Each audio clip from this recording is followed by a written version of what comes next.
So hi friends, welcome to our channel. Friends, మనకి 10th class క్వాలిఫికేషన్తో apply చేసుకునే విధంగా ఎయిర్పోర్ట్స్లలో ఖాళీగా ఉన్నటువంటి పర్మనెంట్ సహాయక ఉద్యోగాలకి సంబంధించి ఒక బంపర్ రిక్రూట్మెంట్ నోటిఫికేషన్ అనేది అధికారికంగా అయితే రిలీజ్ చేయడం అనేది జరిగింది. ఈ యొక్క పోస్టులకి సెలెక్ట్ అయినటువంటి క్యాస్కి 21,000కి పైగానే మనకి శాలరీ అనేది రావడం అనేది జరుగుతుంది గైస్. ఎటువంటి ఎగ్జామినేషన్ కానీ ఎటువంటి రన్నింగ్ టెస్ట్లు అంటే కూడా ఏమి కూడా కండక్ట్ అయితే చేయరు. ఈ విధంగా ఇక నోటిఫికేషన్కి సంబంధించి కంప్లీట్ డీటెయిల్స్తో పాటు అప్లికేషన్ ప్రాసెస్ అనేది కూడా చెప్తాను కాబట్టి స్కిప్ చేయకుండా ఎండ్ వరకు చూసి అప్లికేషన్స్ అయితే సబ్మిట్ అయితే చేసుకోండి. ఫస్ట్ టైం మన ఛానల్ని విజిట్ చేస్తున్నట్లయితే కనుక సబ్స్క్రైబ్ అయితే చేసుకోండి. అదేవిధంగా పక్కనే వచ్చే బెల్ ఐకాన్ కూడా యాక్టివేట్ చేసి పెట్టుకోండి ఫ్రెండ్స్.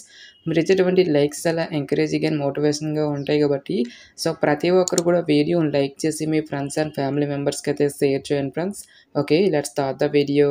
సో ఈ యొక్క వేకెన్సీస్కి ఎవరెవరు అప్లై చేసుకోవచ్చు అని చూసుకున్నట్లయితే కనుక ఆల్ ఇండియా నేషనల్ సిటిజన్స్ అందరికీ కూడా మనకి ఈక్వల్ ఛాన్సెస్ అనేవి ఇవ్వడం అనేది జరిగింది.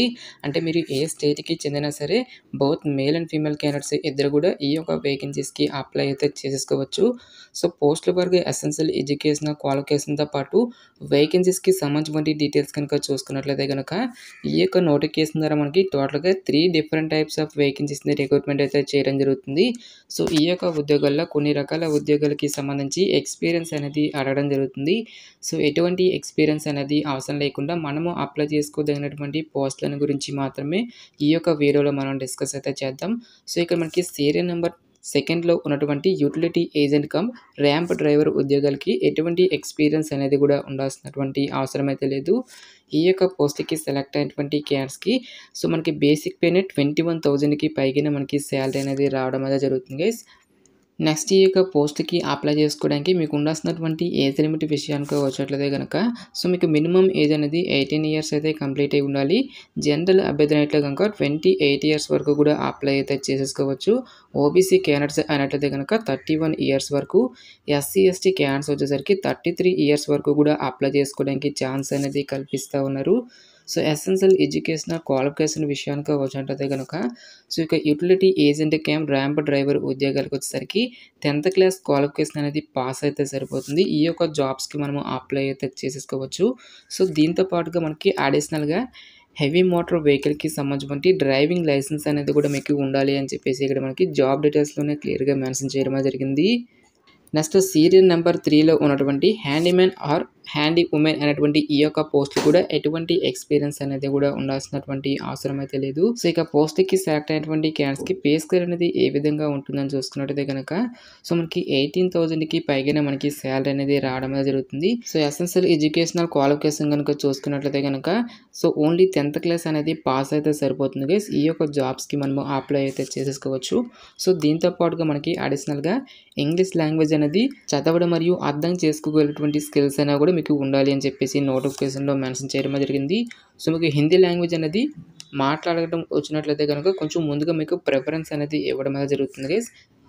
సో ఇక పోస్ట్కి సెలెక్ట్ అయినటువంటి క్యాండిడేట్స్కి చేయాల్సినటువంటి వర్క్ డ్యూటీస్ అనేవి ఏ విధంగా ఉంటాయి అని చెప్పేసి ఒక జాబ్ ప్రొఫైల్ అనేది కూడా మనకి ఇక్కడ నోటిఫికేషన్లో క్లియర్గా ఇవ్వడం జరిగింది. నెక్స్ట్ సెలక్షన్ ప్రాసెస్ అనేది ఏ విధంగా ఉంటుందని చూసుకున్నట్టయితే కనుక utility agent come ramp driver ఉద్యోగాలకు వచ్చేసరికి ఫస్ట్ ఆఫ్ ఆల్గా మనకి ట్రేడ్ టెస్ట్ అనేది కండక్ట్ చేయడం జరుగుతుంది గైస్. సో ఇక డ్రైవింగ్కి సంబంధించి ట్రేడ్ టెస్ట్ అనేది ఎవరైతే క్లియర్ చేసినటువంటి క్యాండిడేట్స్కి ఫర్దర్గా మనకి ఇంటర్వ్యూ అనేది కండక్ట్ చేసేసి ఈ యొక్క వేకెన్సీస్కి ఎంపిక అయితే చేయడం జరుగుతుంది. Next handyman or handy women అనేటువంటి ఈ యొక్క ఉద్యోగాలకు వచ్చేసరికి ఫస్ట్ ఆఫ్ ఆల్గా మనకి ఫిజికల్ ఎండ్యూరెన్స్ టెస్ట్ అనేది కండక్ట్ చేయడం జరుగుతుంది. లైక్ మనకి వెయిట్ లిఫ్టింగ్ అని లేదంటే రన్నింగ్కి సంబంధించి టెస్ట్లు అనేవి కండక్ట్ చేయడం జరుగుతుంది గైస్. సో ఎవరైతే ఈ యొక్క ఫిజికల్ ఎండ్యూరెన్స్ టెస్ట్ని క్లియర్ చేసినటువంటి క్యాండిడేట్స్కి ఫర్దర్గా మనకి ఇంటర్వ్యూ అనేది కండక్ట్ చేయడం జరుగుతుంది. సో ఎటువంటి ఎగ్జామినేషన్స్ అంటూ కూడా మనకి ఏమి కూడా కండక్ట్ అయితే చేయరు గైస్. నెక్స్ట్ అప్లికేషన్ ఫీజుకి సంబంధించిన డీటెయిల్స్ కనుక చూసుకున్నట్లయితే కనుక SC ST ex service man candidates ఎవరైతే ఉంటారో ఈ యొక్క క్యాండిడేట్స్ ఎటువంటి అప్లికేషన్ ఫీజు అనేది కూడా పే చేయాల్సినటువంటి అవసరం అయితే లేదు. ఈ యొక్క క్యాండిడేట్స్ అందరూ కూడా ఫ్రీగా అయితే అప్లై అయితే చేసేసుకోవచ్చు. సో రిమైనింగ్ కేటగిరీకి చెందినటువంటి క్యాండిడేట్స్ అందరూ కూడా 500 రూపీస్ అప్లికేషన్ ఫీజు అనేటువంటి దాన్ని డిమాండ్ డ్రాఫ్ట్ రూపంలో అమౌంట్ అనేది తీసి ఈ యొక్క డీడీ రిసిప్ట్ని కూడా మీరు అప్లికేషన్ ఫామ్తో పాటు కూడా పట్టుకుని వెళ్ళాల్సి అయితే ఉంటుంది. సో ఇక డీడీ అనేది మీరు ఏ పేరు మీద తీయాలి అని చూసుకున్నట్లయితే కనుక ఇన్ ఫేవర్ ఆఫ్ ఏఏ airport service limited payable at Mumbai అనేటువంటి ఈ యొక్క పేరుపై మీరు ఒక డీడీ అనేటువంటి దాన్ని తీసి అక్కడ డీడీ రిసిప్ట్ని కూడా మీరు ఇంటర్వ్యూస్కి అయితే పట్టుకొని వెళ్ళాల్సి అయితే ఉంటుంది. నెక్స్ట్ ఇక్కడ మనకి నోటిఫికేషన్‌లో అప్లికేషన్ ఫామ్ అనేది కూడా ఇవ్వడం జరిగింది. ఇక నోటిఫికేషన్ లింక్ అనేది డైరెక్ట్‌గా డిస్క్రిప్షన్‌లోను, కామెంట్ సెక్షన్‌లో అయితే ప్రొవైడ్ అయితే చేస్తాను గైస్. ఈ యొక్క అప్లికేషన్ ఫామ్ అనేది మీరు ప్రింట్ ఔట్ అయితే తీసుకొని రైట్ సైడ్‌లో మీ యొక్క లేటెస్ట్ పాస్‌పోర్ట్ సైజ్ ఫోటోగ్రాఫ్ అనేది మీరు ఇక్కడ స్టిక్ చేసి క్రాస్‌గా ఈ విధంగా మీరు సైన్ అనేది చేయాల్సి అయితే ఉంటుంది. పోస్ట్ అప్లైడ్ ఫర్ దగ్గర మీరు ఏ పోస్ట్‌కి అయితే అప్లై చేస్తున్నారో ఒక పోస్ట్ నేమ్ అనేది రాసేసి బ్లాక్ లెటర్‌లో మీ యొక్క ఫుల్ నేమ్‌తో పాటు మీ యొక్క ఫాదర్స్ నేము, నెక్స్ట్ మీ యొక్క డేట్ ఆఫ్ బర్త్‌తో పాటుగా మీరు ఏ ప్లేస్‌లో అయితే జన్మించారో ఒక డీటెయిల్స్‌తో పాటు మీ యొక్క కరస్పాండెన్స్‌కి సంబంధించినటువంటి అడ్రస్సు, పిన్ కోడ్, మీ యొక్క స్టేట్ అనేది ఏంటి, మొబైల్ నంబరు, మీ యొక్క ఈమెయిల్ ఐడీతో పాటు జెండరు, నెక్స్ట్ మీరు ఏ క్యాస్ట్ అయినట్టయితే గనుక ఆ క్యాస్ట్‌కి సంబంధించినటువంటి డీటెయిల్స్‌తో పాటుగా మ్యూచువల్ స్టేటస్ మ్యారీడ్ అయితే మ్యారీడ్ అని, అన్‌మ్యారీడ్ అయితే అన్‌మ్యారీడ్ అని చెప్పేసి ఆ ఒక పర్టిక్యులర్ బాక్స్‌లో మీరు ఇంటూ మార్క్ అనేది ఈ విధంగా చేయాల్సి అయితే ఉంటుంది. నేషనాలిటీ దగ్గర ఇండియన్ అని చెప్పేసి ఇచ్చేసి, రిలీజియన్ దగ్గర హిందూ అని చెప్పేసి మెన్షన్ చేయాల్సి అయితే ఉంటుంది. నెక్స్ట్ మదర్ టంగ్ దగ్గర తెలుగు అని చెప్పేసి ఇచ్చేసిన తర్వాత నెక్స్ట్ మీకు పాన్ కార్డ్ నెంబర్‌తో పాటు ఆధార్ కార్డ్ నెంబర్ అనేది ఇచ్చేసి ఎక్స్ సర్వీస్ మ్యాన్ క్యాండిడేట్స్ అయినట్టయితే గనక ఎస్ అయితే ఎస్ అని, లేదంటే నో అయితే నో అని చెప్పేసి ఇచ్చేసి ఇక్కడ ఇచ్చేటువంటి యొక్క డీటెయిల్స్ అన్నిటిని కూడా మీరు వన్ బై వన్ అయితే ఫిల్ చేయాల్సి అయితే ఉంటుంది గైస్. నెక్స్ట్ మీకు ఎడ్యుకేషనల్ క్వాలిఫికేషన్‌కి సంబంధించినటువంటి డీటెయిల్స్ అన్నిటిని కూడా ఫిల్ చేసి నెక్స్ట్ మీకు ఏ లాంగ్వేజెస్ అనేవి చదవడం, మాట్లాడగలడం, రాయగలిగేటువంటి స్కిల్స్ అనేవి ఉంటాయో ఒక లాంగ్వేజెస్ అన్నింటినీ కూడా మీరు ఇక్కడ ఫిల్ చేయాల్సి అయితే ఉంటుంది. మీకు వర్క్ ఎక్స్పీరియన్స్ ఏమైనా ఉంటే ఇవ్వండి, లేదంటే ఇక్కడ మీరు నాట్ అప్లికేబుల్ అని చెప్పేసి మీరు ఇక్కడ మెన్షన్ అయితే చేసేయండి గైస్. నెక్స్ట్ మీకు డ్రైవింగ్ లైసెన్స్‌కి సంబంధించిన డీటెయిల్స్ అన్నిటిని కూడా మీరు ఇక్కడ ఫిల్ చేయాల్సి అయితే ఉంటుంది.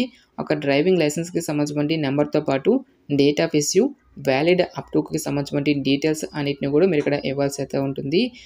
ఎవరైతే అప్లికేషన్ ఫీజు అనేది పే చేస్తున్నటువంటి క్యాండిడేట్స్ ఉంటారో ఆ యొక్క క్యాండిడేట్స్ వచ్చేసరికి ఒక డీడీకి సంబంధించిన డీటెయిల్స్ అన్నిటిని కూడా మీరు ఇక్కడ ఫిల్ చేయాల్సి అయితే ఉంటుంది. ఏ బ్యాంక్‌లో తీశారు, ఏ బ్రాంచ్‌లో తీశారనేటువంటి డీటెయిల్స్‌తో పాటు ఏ డేట్‌న తీశారు, ఒక డీడీ నెంబర్ అనేటువంటి దాన్ని కూడా మీరు ఇక్కడ ఫిల్ చేయాల్సి అయితే ఉంటుంది. నెక్స్ట్ మీ యొక్క రిలేటివ్స్ ఎవరైనా సరే ఈ యొక్క ఏఏ ఎయిర్పోర్ట్ సర్వీస్ లిమిటెడ్‌లో గనుక వర్క్ చేస్తున్నట్లయితే గనుక వారి యొక్క డీటెయిల్స్ అన్నిటిని కూడా మీరు ఇక్కడ ఫిల్ చేయాల్సి అయితే ఉంటుంది. ఈ విధంగా మీ యొక్క డీటెయిల్స్ అన్నిటిని కూడా ఫిల్ చేసిన తర్వాత మీ యొక్క ప్లేస్‌తో పాటు డేట్ అనేటువంటి దాన్ని కూడా ఫిల్ చేసి ఇక్కడ మీ యొక్క సిగ్నేచర్ అనేది చేయాల్సి అయితే ఉంటుంది. నెక్స్ట్ ఇక్కడ మీరు ఏ సర్టిఫికేట్స్ అనేవి అప్లికేషన్ ఫామ్‌తో పాటు కూడా పట్టుకొని వెళ్తున్నారో ఆ యొక్క బాక్స్‌లో వచ్చేసరికి మీరు ఈ విధంగా మీరు రైట్ టిక్ అనేది ఇవ్వాల్సి అయితే ఉంటుంది. ఇక్కడ ఇచ్చేటువంటి ఈ యొక్క బాక్స్‌లో ఉన్నటువంటి సర్టిఫికేట్స్ అన్నిటిని కూడా మీరు పట్టుకొని వెళ్ళాల్సి అయితే ఉంటుంది గైస్. ఇక అప్లికేషన్ ఫామ్‌తో పాటు కూడా మీకు ఎడ్యుకేషనల్ క్వాలిఫికేషన్‌కి సంబంధించిన రిలేటెడ్ డాక్యుమెంట్స్‌తో పాటు ఒరిజినల్ సర్టిఫికేట్స్‌ని కూడా పట్టుకొని నోటిఫికేషన్‌లో మెన్షన్ చేసేటువంటి ఈ యొక్క పర్టిక్యులర్ అడ్రస్‌కి మీరు ఇంటర్వ్యూస్‌కి అయితే అటెండ్ అయితే అవ్వాల్సి అయితే ఉంటుంది. ఇంటర్వ్యూస్ అనే మనకి ఏ డేట్‌న కండక్ట్ చేస్తారో అని చూసుకున్నట్లయితే గనుక ర్యాంప్ సర్వీస్ ఎగ్జిక్యూటివ్ ఉద్యోగాలతో పాటు utility agent come ramp driver ఉద్యోగాలకు వచ్చేసరికి అక్టోబర్ 5న మనకి morning 9 AM to afternoon 12 PM వరకు కూడా మనకి ఈ యొక్క ఇంటర్వ్యూస్ అనేవి కండక్ట్ చేయడం జరుగుతుంది. హ్యాండీమెన్ ఆర్ హ్యాండీ ఉమెన్ అనేటువంటి ఈ యొక్క ఉద్యోగాలకు వచ్చేసరికి అక్టోబర్ 7న మార్నింగ్ 9 టు ఆఫ్టర్నూన్ 12 PM వరకు కూడా ఈ యొక్క ఇంటర్వ్యూస్ అనేవి కండక్ట్ చేయడం జరుగుతుంది. ఇక్కడ మనకి డీటెయిల్‌గా వెన్యూ డీటెయిల్స్ అన్నిటిని కూడా మనకి ఇక్కడ నోటిఫికేషన్‌లో మెన్షన్ చేయడం జరిగింది. Shri Jagannatha auditorium near Vengoor Durgadevi temple, Vengoor, Angamaly, Ernakulam, Kerala. Pin code అనేటువంటి దాన్ని కూడా మనకి ఇక్కడ నోటిఫికేషన్‌లో ఇవ్వడం జరిగింది. 683572 అనేటువంటి ఈ యొక్క అడ్రస్‌కి మీరు మీకు ఒరిజినల్ సర్టిఫికేట్స్‌తో పాటు 1 సెట్ ఆఫ్ జిరాక్స్ కాపీస్‌ని కూడా పట్టుకొని డైరెక్ట్‌గా మీరు ఇంటర్వ్యూస్‌కి అయితే అటెండ్ అయితే అవ్వాల్సి అయితే ఉంటుంది. ప్రెజెంట్ ఈ యొక్క పోస్టులు అన్నీ కూడా 3 ఇయర్స్ ఫిక్స్డ్ టర్మ్ కాంట్రాక్ట్ బేసిస్‌లో ఇక పోస్టులు అన్నిటిని కూడా మనకి రిక్రూట్మెంట్ అయితే చేయడం జరుగుతుంది.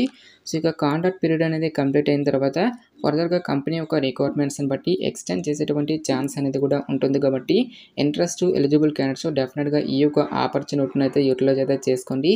ఇక నోటిఫికేషన్‌కి సంబంధించిన లింక్స్ అన్నిటిని కూడా వీడియో డిస్క్రిప్షన్‌లోను, కామెంట్ సెక్షన్ అయితే ప్రొవైడ్ అయితే చేస్తాను గైస్. ఇంకా ఇక నోటిఫికేషన్‌కి సంబంధించి మీకు ఎటువంటి డౌట్స్ వచ్చినా సరే నాకు కామెంట్ సెక్షన్‌లో కామెంట్ అయితే చేయండి. ఇటువంటి మరిన్ని జాబ్ అప్డేట్స్ కోసం మన ఛానల్‌ని సబ్స్క్రైబ్ చేసుకొని బెల్ ఐకాన్ కూడా యాక్టివేట్ చేసి పెట్టుకోండి. ఇది ఫ్రెండ్స్ ఇవాల్టి వీడియో. రేపు మరొక మంచి జాబ్ అప్డేట్‌తో మళ్ళీ మీ ముందుకు రావడం అయితే జరుగుతుంది. Thanks for watching. Have a nice day.